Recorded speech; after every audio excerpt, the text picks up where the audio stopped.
What's up, everybody? All right, today we're working on a 2006 Hummer H3. This is the same pretty much process for the Colorados. It's the same platform, the same frame and base. We're going to do the front axle on it.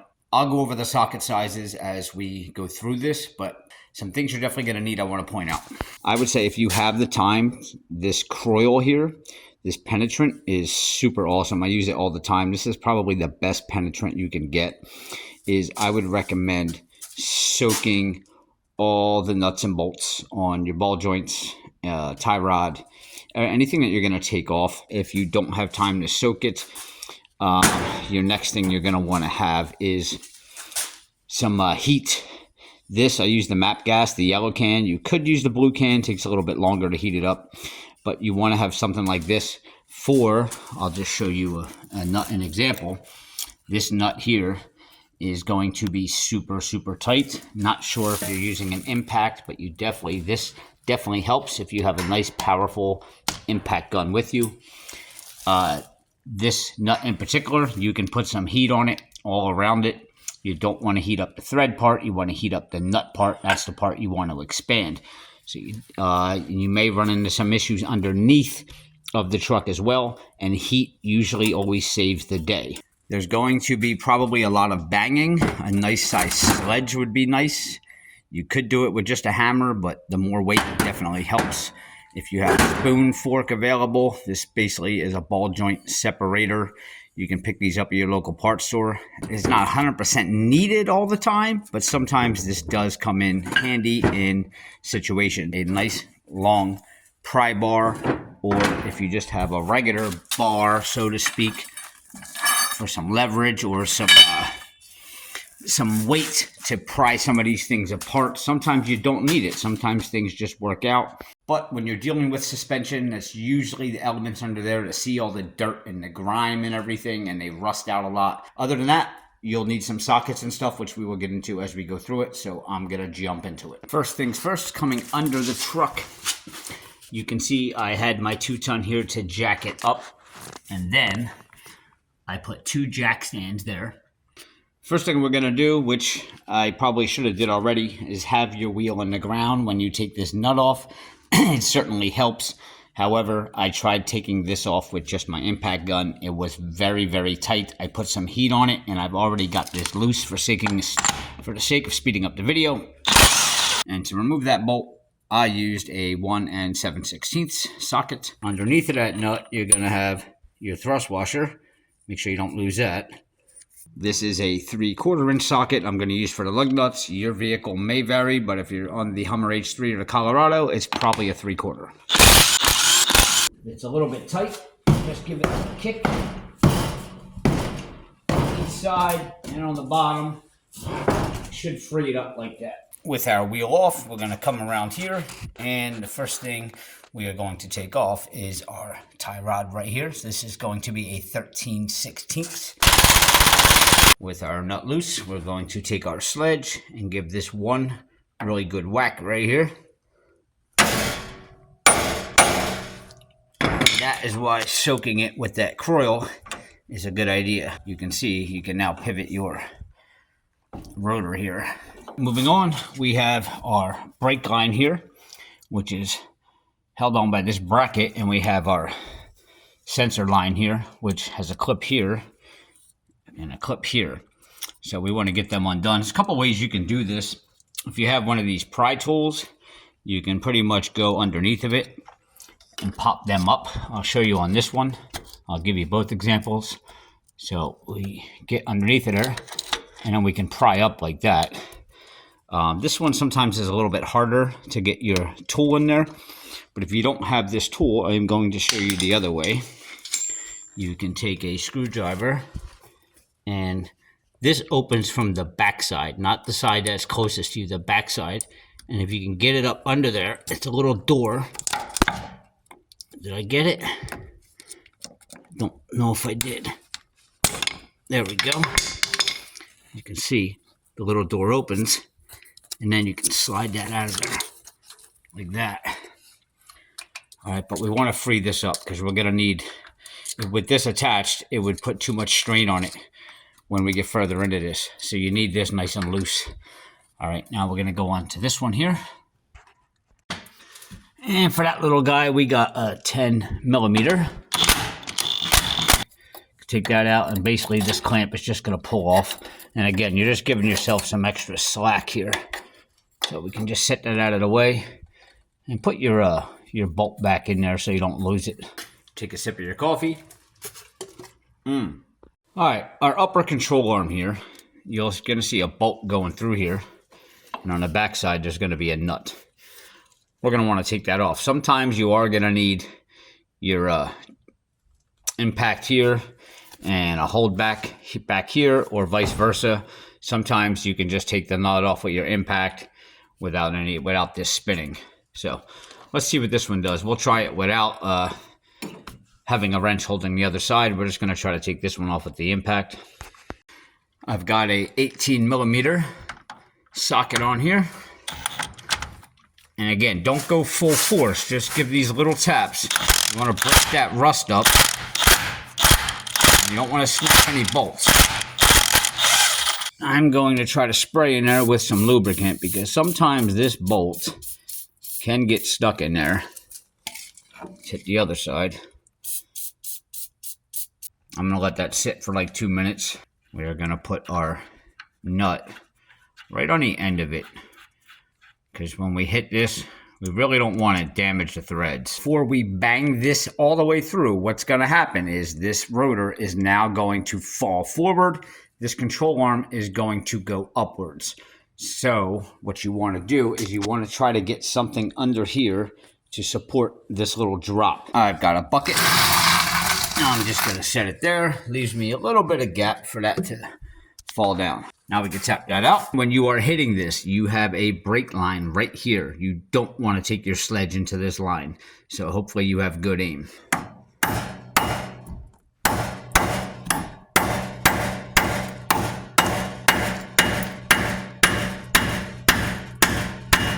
And it's starting to come out. All right.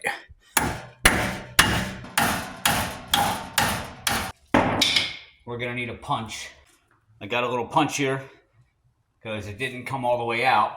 I have no more bolt left to hit, and it's too tight to pull on it.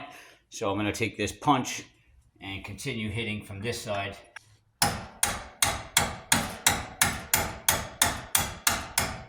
Now sometimes this will come right out and flop down. Sometimes you got to pry it down. All right, I think we got the bolt out now. Sometimes when you pull this out, this will drop down and that'll fling up. But in my case, it did not. But be prepared for it to pop out.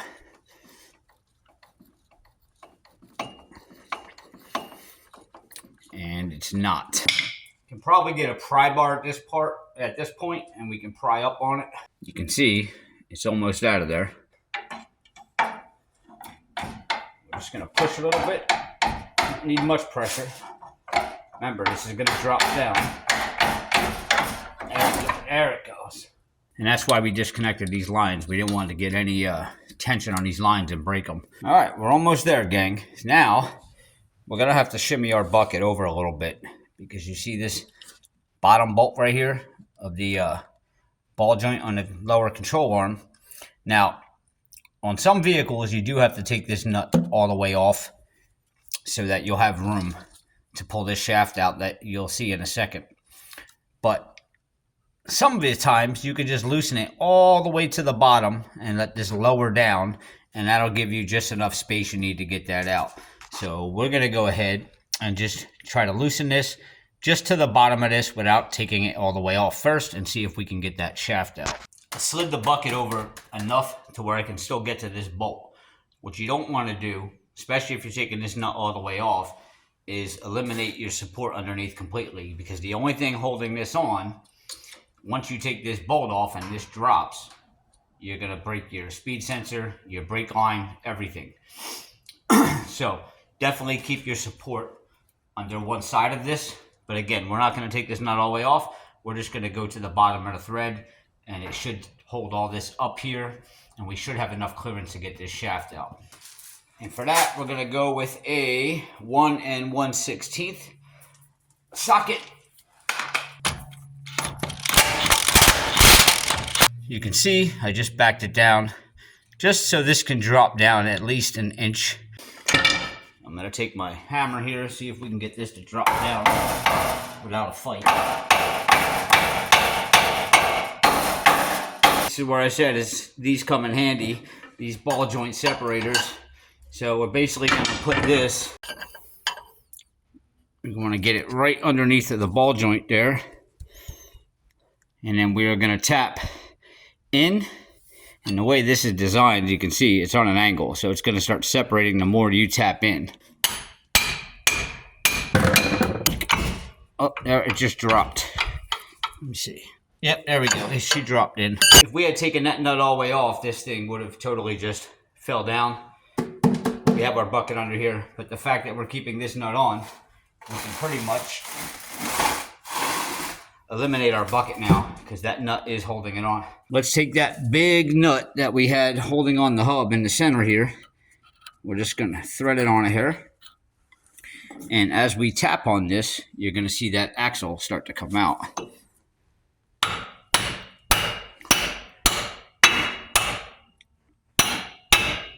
There it goes. All right. We can take our nut off now. And we should be able to pull this by hand and kind of snake this out of here.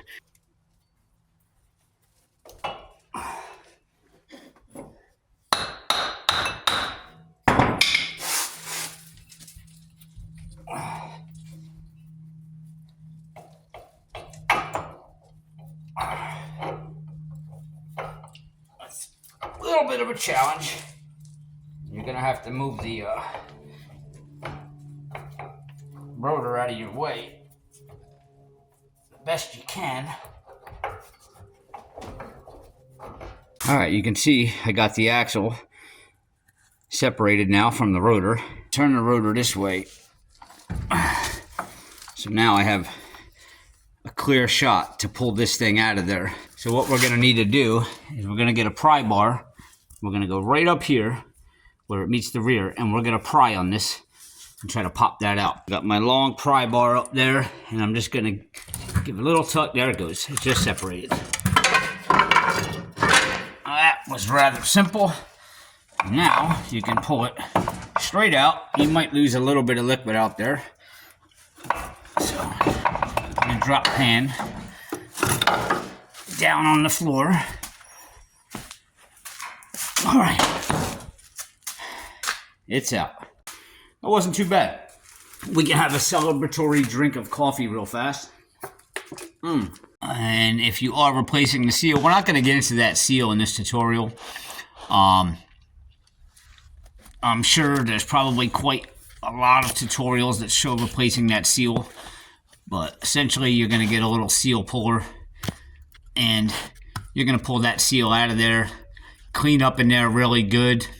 And then you're going to put your seal back in. I know that's not much of a tutorial on that. As far as getting it seated properly and stuff in there, there is techniques. But my seal looks pretty good. So I'm just going to clean all this up. Check my bearing in here. Make sure that that's spinning freely. I'll probably get some brake clean. And I'm going to clean around there really fast.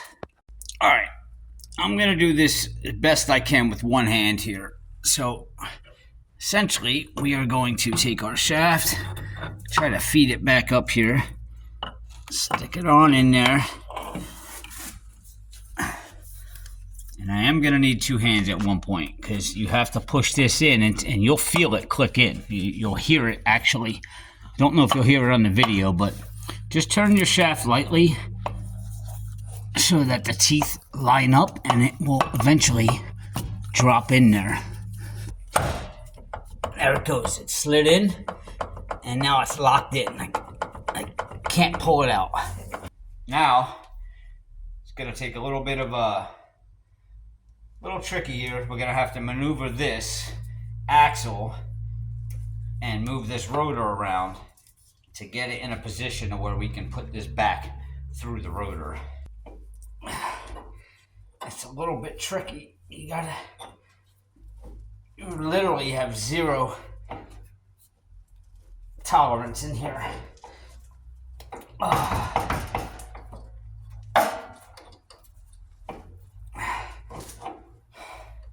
show you. Don't want to cut out all the struggle because everybody that does these videos makes it look so easy. So you can see I got it past this thick part here by maneuvering the rotor around and using a lot of force, but you don't want to mess up these threads. But you can see I'm right next to the hole and there's literally zero space in here. So I have to try to keep maneuvering things around until that drops in. And that's why sometimes that bottom control arm bolt you need to take out. But you got to have a support under this and it'll allow you to lower this whole thing down farther. But, oh, never mind. It actually went in. I didn't even have to loosen it. But it was a struggle. Now we're going to push up on the rotor. And you might have to wiggle it a little bit for those teeth to line up. And once you have it up here, I'll show you what you can do. Your tie rod here that you took off, the very first one, you can actually set that down. I'll take the nut off the bottom. Set that into the hole. Come on. And put the nut back on really fast. Just kind of hand tighten it. There we go.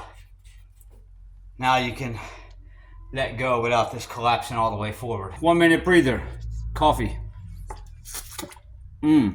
So we're going to push up now, guys. Kind of line that hole up.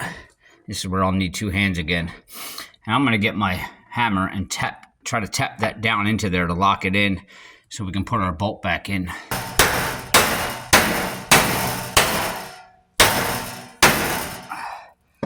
Now I got pressure with this hand holding the rotor. We got it dropped in. If I let go, that's going to pull out. So now we want to slide that bolt in the back.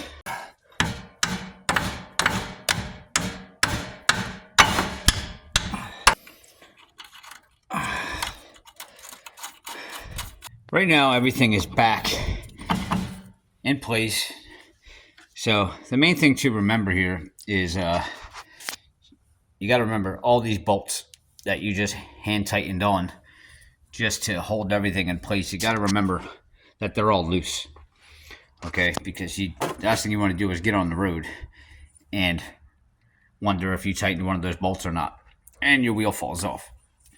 Right now, we're going to put our thrust washer back on the hub. And again, we're going to hand tighten that up. All right, now before we get into tightening all these up, let's put our lines back in here. We got our sensor line we disconnected from here. Make sure that that's not going to fall out. And then don't forget it went into this little clip down here. And we will clip that back on. And then we have our brake. And let's get that threaded in there. So we're all back together now. Our brake line is back on.